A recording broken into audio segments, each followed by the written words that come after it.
Before we dive into the exact tools and criteria for filtering out risky supply and demand zones and locking in on the ones that actually matter, let's start with a quick refresher to set the stage. Price doesn't just explode out of nowhere. Before making any drastic move, it usually forms an accumulation or moves sideways within a narrow range on the chart. We call this the base. This phase isn't just a pause, it's a trap being set, a quiet moment where the market builds up enough momentum for the next big move. But here's what most traders miss. During this base phase, the market is busy inducing more players, including retail traders and even institutions. Why? To build liquidity on both sides of the range. And once that liquidity is loaded, the real move begins. Let's break down what actually happens in a bullish scenario. Price doesn't just drift upward, it explodes, breaking through the base zone with force. And if you're asking why? Because there's a sudden and powerful surge in buying pressure, creating a massive imbalance between supply and demand.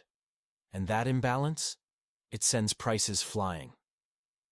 This aggressive push upward isn't random. It's the market's way of consuming remaining supply and rebalancing all that fresh demand created in the move. And right there, that's where your demand zone is born. But here's the key. You don't want to chase the price after the breakout. You want to wait for price to retrace back into that demand zone. That's your opportunity. That's when you zoom in. Look for your entry confirmation models and go long. This is how you trade with the big players, not against them. Conversely, in the bearish scenario, if price breaks through a base with strong bearish momentum, it causes a sudden surge in selling pressure, creating a sharp imbalance, this time in favor of supply. That imbalance overwhelms demand, and price starts to fall fast. As price breaks through the base, it aggressively searches for areas where buy-side liquidity is available to consume available demand and rebalance the excess supply created during the drop. And right there, at the origin of that sharp move, your supply zone is formed.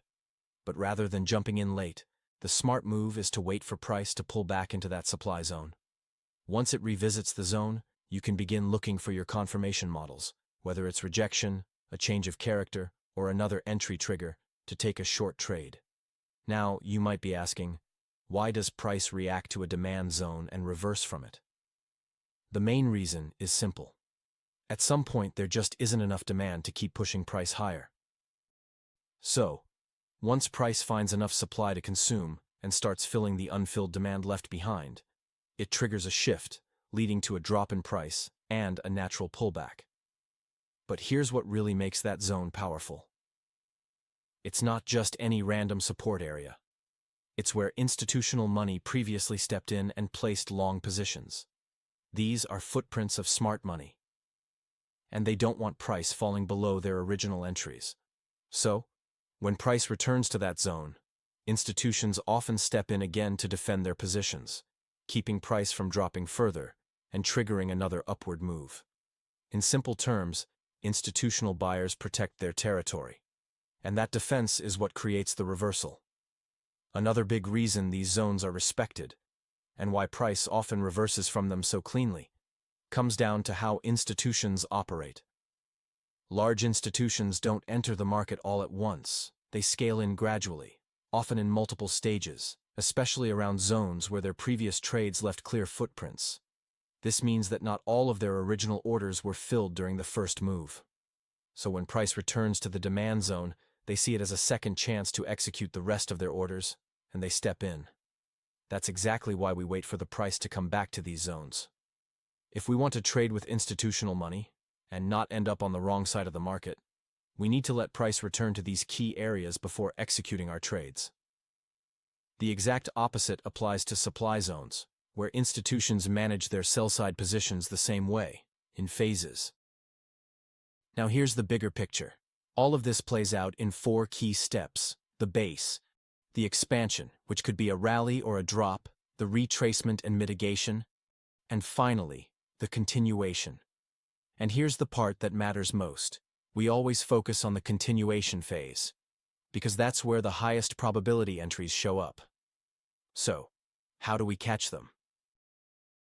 Our approach is simple but precise. Wait for price to tap into a higher time frame supply or demand zone. Then, Zoom into a lower time frame and watch closely for signs of a reversal, like a market structure shift or a change of character.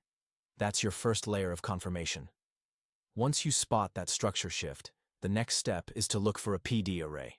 That could be a fair value gap, an order block, a breaker block, or a mitigation block. Which one do you choose? That depends on your trading model and personal strategy, but the concept is the same. Wait for the market structure shift, then enter the market. So how do we use supply and demand zones in smart money concepts or ICT?